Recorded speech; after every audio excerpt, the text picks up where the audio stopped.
सबसे पहले भगवान भोलेनाथ के चरणों में प्रणाम करती हूँ, मेरा प्रणाम स्वीकार हो।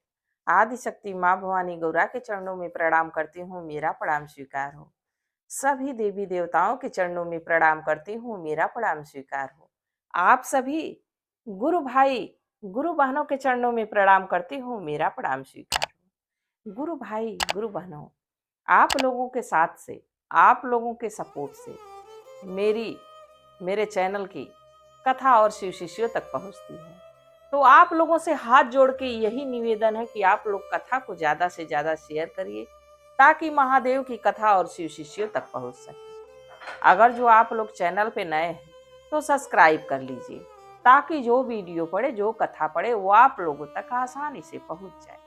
कमेंट में महादेव का नाम जरूर लिखिए।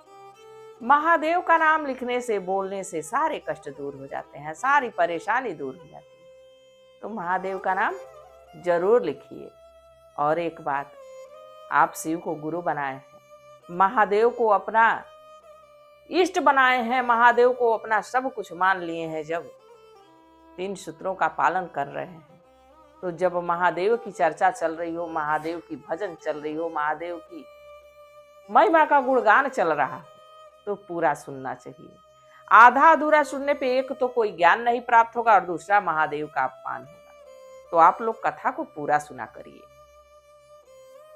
देखिए, कथा के अंत में कुछ गुरु भाई, कुछ गुरु बहन कमेंट किए हैं, मैं उनके नाम की अर्जी महादेव के चरणों में लगाऊंगी, महादेव से उनके लिए प्रार्थना करूंगी, दया मांगूंगी। तो आप लोग कथा को पूरा सुनिएगा, कथा अंत तक सुनिएगा। कथा के अंत में मैं जो गुरु भाई, गुरु बहन कमेंट किए हैं, मैं उनके नाम की अर्जी महादेव के चरणों में लगाऊंगी। एक राज्य में एक राजा थे और रानी। वो दोनों शिव के परम भक्त थे, शिव शिष्य थे। उन लोगों के राजमहल में धर्म का कार्य बहुत जोरों शोरों से चलता था। राजा बहुत धार्मिक विचार के थे। भूखों दुखों को भोजन कराना, लोगों की मदद करना, अपने प्रजा को खुश रखना, भोज भंडारे का कार्यक्रम बड़ा बढ़ चढ़ के करते थे। और उनके राज्य में, उनके महल में प्रतिदिन शिव की चर्चा हुआ करती थी, प्रतिदिन। क्योंकि जो रानी भी थी वो भी शिव शिष्या थी। बाकी शिव शिष्या रहते हुए भी कभी कभी भगवान परीक्षा लेने लगते हैं। राजा की कोई संतान नहीं थी। अब उन लोगों को ये शिव की चर्चा, शिव को गुरु बनाए हुए कम से कम 10 साल हो गया, और 10 साल से प्रतिदिन कभी शिव चर्चा रुका नहीं था। लोग शिव चर्चा करते, नमः शिवाय का जाप करते, भोज भंडारा कराते, भूखे दुखे की भोजन की व्यवस्था करते, मदद करते, सबकी सेवा करते। बाकी वो वंश सुख से वंचित थे, उनके पास कोई संतान नहीं थी। एक दिन राजा का मन बड़ा क्रोधित हुआ। रानी से कहे, रानी, इस पत्थर को उठा के राजमहल से बाहर फेंको, हमको विश्वास इन पे रह नहीं गया है। हम लोग इतने दिनों से बिना स्वार्थ के इनकी पूजा आराधना कर रहे हैं, और हमारा राज्य लग रहा है कि हम ही पे सिमट के और रह जाएगा। हमारे राज्य का सुख भोगने के लिए आगे हमारा कोई संतान नहीं आएगा, तो सब कुछ व्यर्थ है। तो रानी तो शिव शिष्या थी। रानी कही कि नहीं स्वामी, आप ये कौन सी बात कह रहे हैं? शिव तो हमारे गुरु हैं, वो दे या ना दे उनकी मर्जी, आप ऐसा ना कहिए। राजा कहे, नहीं नहीं, अब एक दिन भी मैं इनको अपने राजमहल में बर्दाश्त नहीं कर सकती। रानी कही कि राजा साहब, जैसे इतने दिनों से आपने इनको अपना गुरु बनाया है, अपने राजमहल में स्थापित किया है, तो मेरी बात मानिए, 1 साल और, 1 वर्ष और शिव को हमारे राजमहल में स्थापित रहने दीजिए। इनकी दया जरूर होगी। ये मेरी मन की बात मैं आपसे कह रही हूं।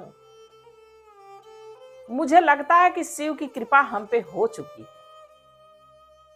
राजा साहब कहे कि ऐसा है, अगर जब आप इतना कह रही हैं, आपको भरोसा है, तो चलिए मैं 1 साल के लिए छोड़ देता हूं।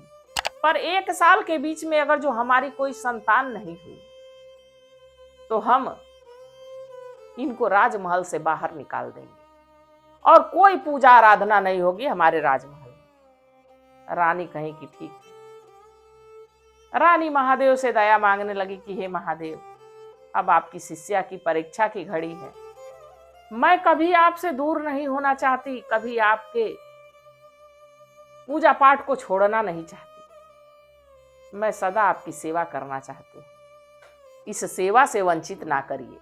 देखिए, वो पुत्र नहीं मांग रही, वो महादेव से कह रही है, हे महादेव, हम आपकी सेवा के बिना 1 दिन भी नहीं रह सकते। आप अपनी सेवा से हमको वंचित ना करें। हमारे महल से दूर चले जाएंगे तो हमारा जीवन व्यर्थ हो जाएगा, हमारा इस पृथ्वी पे रहना व्यर्थ हो जाएगा। इस शरीर को मुर्दा रूप में ढोना पड़ेगा। तो महादेव कैसे नहीं अपने भक्त की सुनते।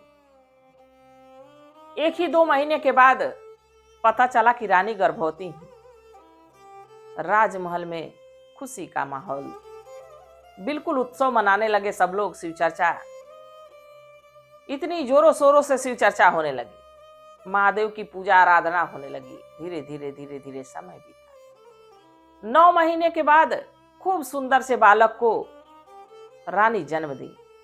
राजा उनका छठियार कराए, खूब बढ़िया शिव चर्चा कराए। बड़ा आनंद हुआ, बड़ा आनंद हुआ। ऐसा आनंद कि मानो स्वर्ग के सारे देवी देवता गुरु बहिना गुरु भाई के रूप में आ गए, ऐसा प्रतीत हो रहा था। बहुत आनंद आया। अब इस आनंद को देख के मां पार्वती का देखिए, भगवान भोलेनाथ से कहीं कि भगवान, यहां तो प्रतिदिन आपकी चर्चा होती है, आराधना होती, मेरी मन की इच्छा है कि इनकी परीक्षा ली जाए। महादेव कहे कि देवी, मैं तो पहले इनसे परीक्षा ले चुका हूं। इतने वर्षों तक इनको संतान सुख से वंचित रखा, जबकि इनके नसीब में संतान थी, तो अब कैसे परीक्षा ले सकता हूं। देवी कहीं कि अगर आपके सच्चे शिष्य होंगे तो जरूर परीक्षा में पास होंगे, और नहीं तो ये शिव का नाम सिर्फ संतान सुख के लिए जपते होंगे तो परीक्षा में पास नहीं होंगे। अब महादेव जी कहे कि सही कह रही हैं, चलिए ठीक है, फिर से परीक्षा ले ली जाए। अब भगवान के तो अनेकों रूप हैं। भगवान भोलेनाथ अपना 5 प्रतिबिंब बनाए, 5 रूप बनाए, साधुओं का वेश बनाए, और कहां पहुंचे? पृथ्वी पे राजा के राजमहल पहुंचे। भिक्षाम देहि भिक्षाम देहि भिक्षाम देहि। राजा के दरवाजे से कोई खाली वापस नहीं जाता था। भोजन कराते, सेवा कराते, साथ में दान दक्षिणा करके तो विदा करते।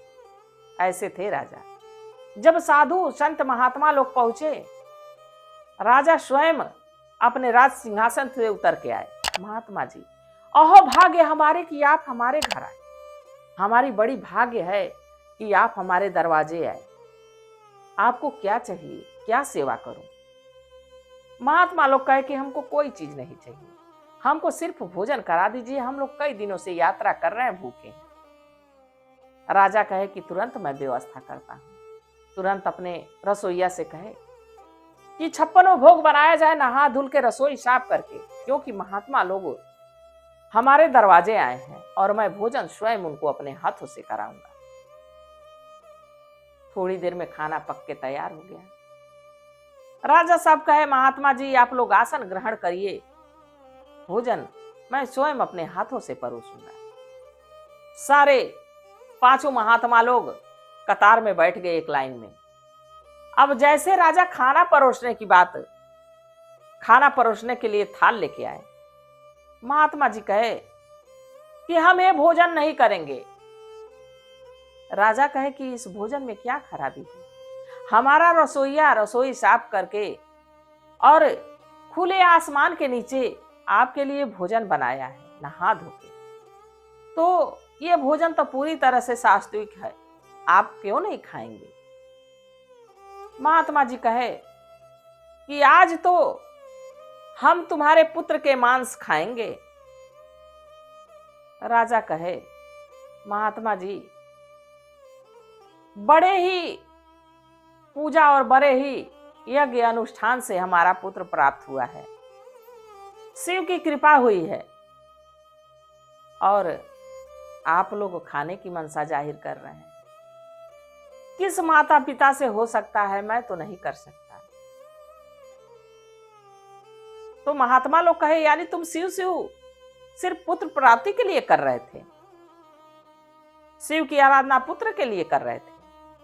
आज से हम लोग तुम्हारे दरवाजे से तो चले जाएंगे बिना खाए, बाकी तुम्हारा नाम यही होगा कि तुमने महात्माओं की सेवा नहीं की।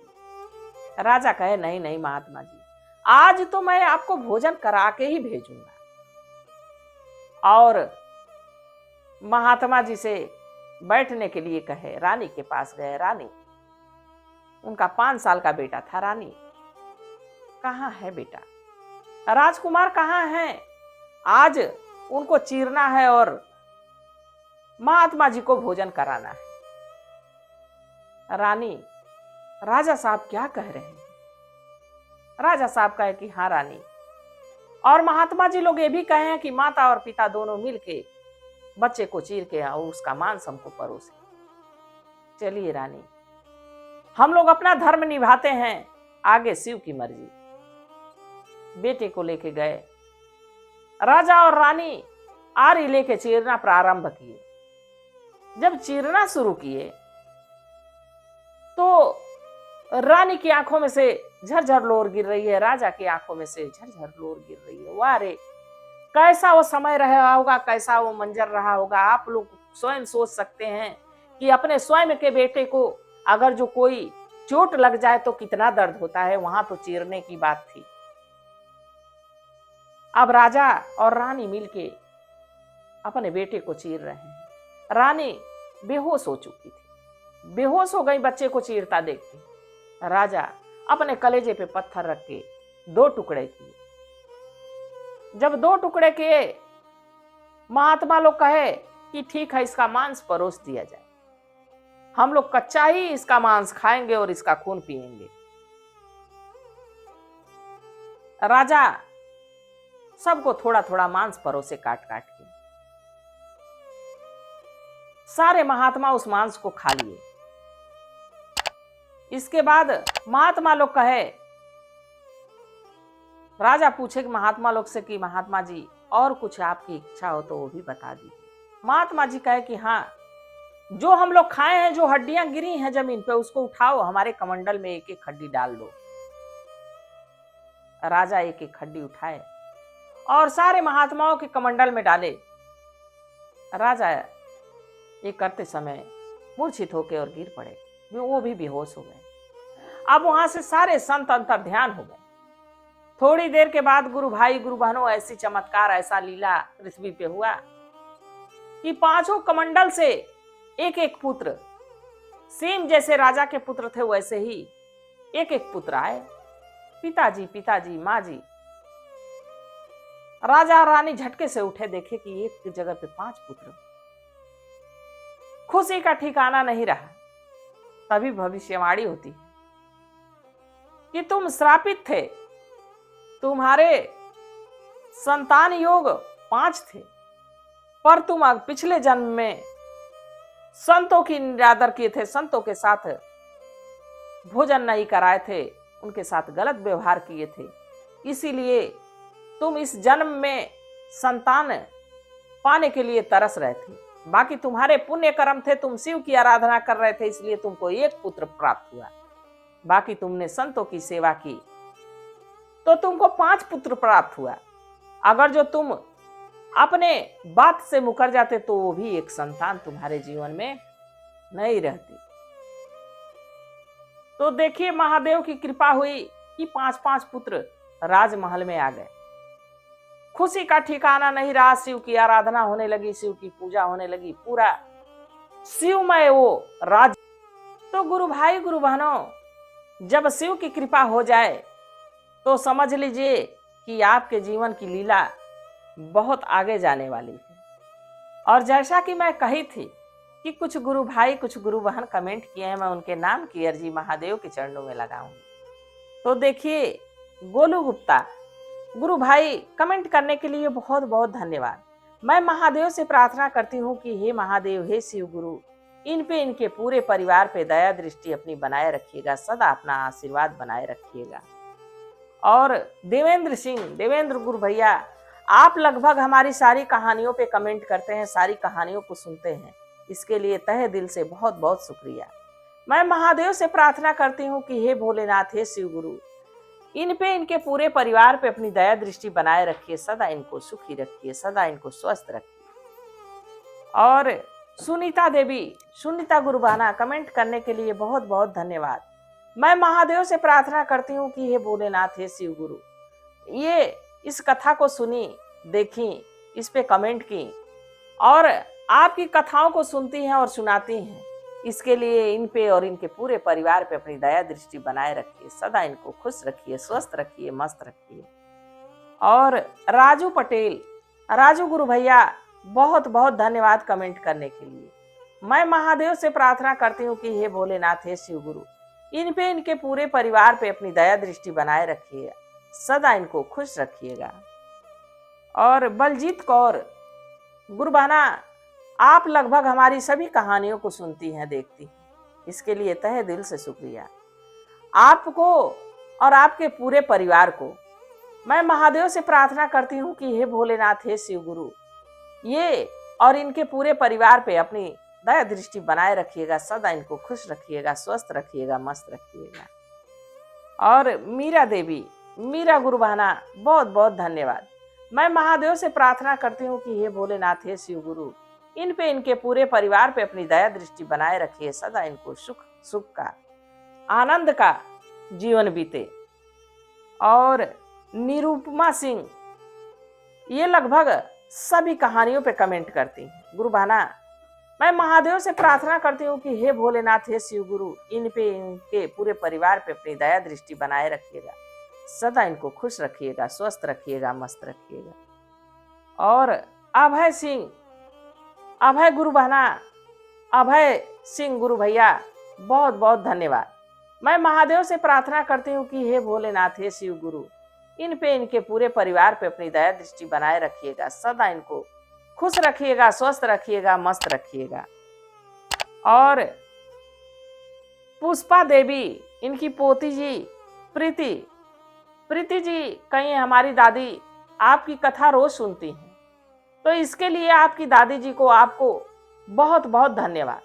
और मैं महादेव से यही प्रार्थना करती हूँ कि हे भोलेनाथ, हे शिव गुरु, इन पे और इनकी दादी जी पे आप सदा और इनके पूरे परिवार पे अपना सदा आशीर्वाद बनाए रखिएगा, सदा इनको खुश रखिएगा, स्वस्थ रखिएगा, मस्त रखिएगा। इसी कामना के साथ हर हर महादेव।